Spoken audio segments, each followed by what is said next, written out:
You're running for governor, and I have a question for you.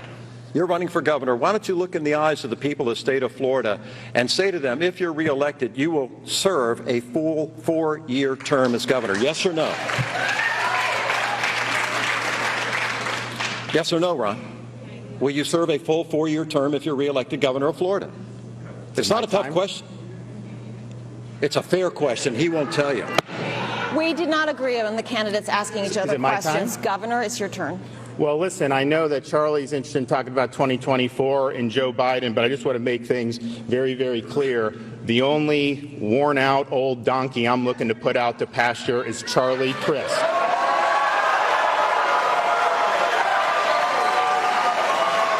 And you want to talk about standing up for taxpayers. When Charlie Crist was governor, he ran saying he would not raise taxes. He became governor, and he signed off on the largest increase in taxes and fees in the history of the state of Florida. That's time, we Governor. just enacted the largest decrease in taxes in the history of Florida. Thank you, Governor. Congressman, you have 30 seconds. Yeah, well, Ron, we know you love to bully people, and the little name-calling you just exchanged, I can take it.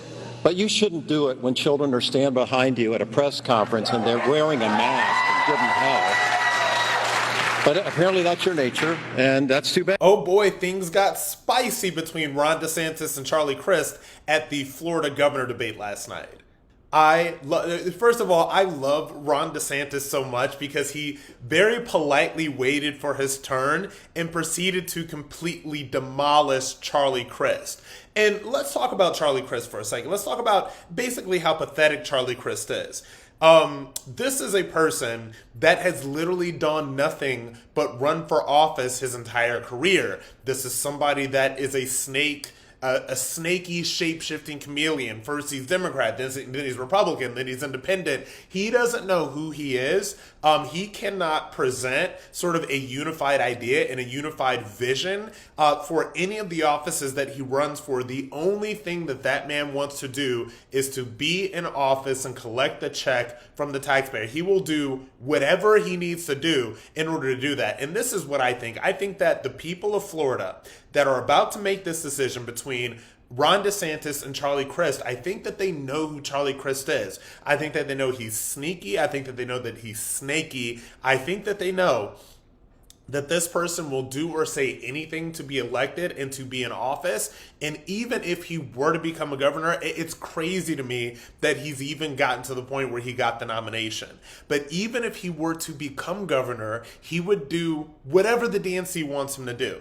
And I would just, I shudder to think about what Florida would have been like 2 years ago if Andrew Gillum had won. So I'm really glad that Ron DeSantis shut him down in the way that he needed to be shut down. It was a great line. There were more lines like that in the debate. But honestly, we need to even just stop with this charade that Charlie Crist is ever going to be governor of Florida and just continue to move on and have DeSantis keeping Florida great. Obviously, DeSantis all the way.